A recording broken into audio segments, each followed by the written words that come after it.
So we're going to talk about some X-Men. X-Men number 19.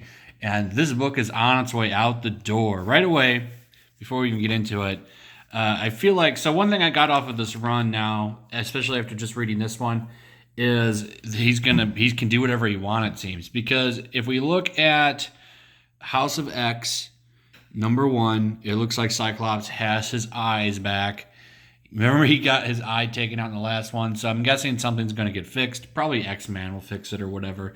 Then there's Powers of X. So I thought this was going to be an event. It's only going to be 2 issues, and then it's going to turn into whatever they're going to do. I'm not sure. Jonathan Hickman is taking it up. But it just reinforces the fact that you don't need to read any of the Age of X-Man stuff. It's all worthless, pickpocketing Marvel tactics, as usual. But one thing that's nice, though, is at least if we've got to go out, like this has been a decent run. One thing that I'd like to point out is, once again, as you can see here, anytime you go into a Marvel comic book, I've noticed something lately anyway. This is nothing like that used to be. So back in the day, if you saw a sexy woman in a Marvel comic, that's like it's like every female character. That times have changed. Times have changed. Now, if you go into an X-Men comic, if you see a feminine woman, nice endowments there, stuff like that, blonde, she's got blue eyes even, right? If she looks like this, she's being set up to be a villain, a traitor, somebody that's not good. It's been a catch-all for women in Marvel Comics for a while, at least for the past 2 years. If you see a feminine, attractive woman in a Marvel comic, odds are she's either 2 things: a villain or a side character. Kind of like a side piece. Terrible. But she's either going to be a side character, like a sidekick, maybe a supporting character of some kind, or she's going to be straight up villain, a turncoat, something like that. She's not going to be good. And sure enough, so Emma Frost has a long history. I always say, and I've said it a million times, you need a PhD in X-Men to really know what the hell is going on with these characters in these books, because they don't make any sense. But see how sinister she looks there. So she's leading the Hellfire Club again. I don't know when she went back to Hellfire. Last time I was like reading X-Men a lot, she was on the team. But I guess now she's a villain again. In the last issue, we found out that they didn't even know who she is. Like they're leading up to that. The next issue, they're going to probably explain it. But they explain that like no one remembers her. Juggernaut does, but remember, Juggernaut is protected from psychic attacks because of his helmet. So he's going to have all of his memories.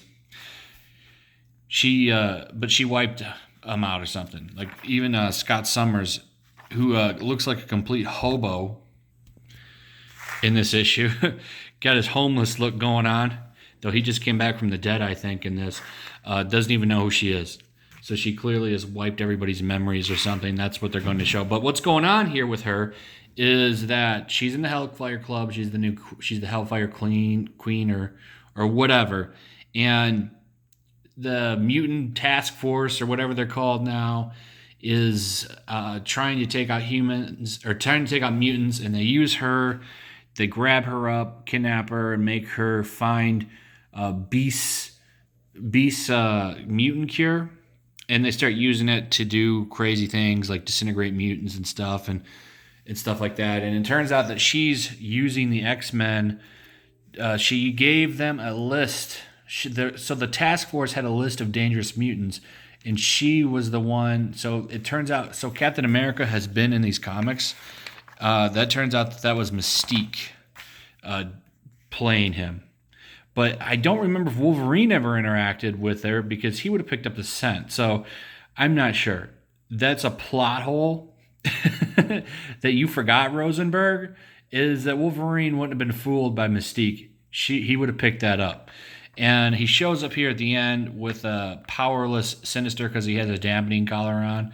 and he's going to try to kill them. It's not going to work out because she has that diamond skin. I don't think adamantium can cut through that, though I might be wrong. Any case, this, I don't know where this is going, but it seems like they're just letting Rosenberg do whatever he wants, and it's kind of been fun. I've been enjoying this run. I'm kind of be sad to see it end. It's been kind of good drama, good action, fun seeing some 90s nostalgia, like Cyclops and Wolverine in their really old costumes. And the team has kind of a traditional, like, the yellow and black X lineup, other than Scott and Logan. I've been enjoying it. I think the team has been fun. The run's been pretty decent. There's some plot holes, like I was just pointing out, with Wolverine being able to be tricked by Mystique, if that's what's going on. But I do like pointing out that if you ever see a woman like this in a Marvel comic, she's most likely a villain. Most likely a villain. Anyway, A-cups are always the best way to find a true heroine in the Marvel universe. Anyway, like and subscribe, hit the notification bell, that good stuff, and I'll see you guys in the next one.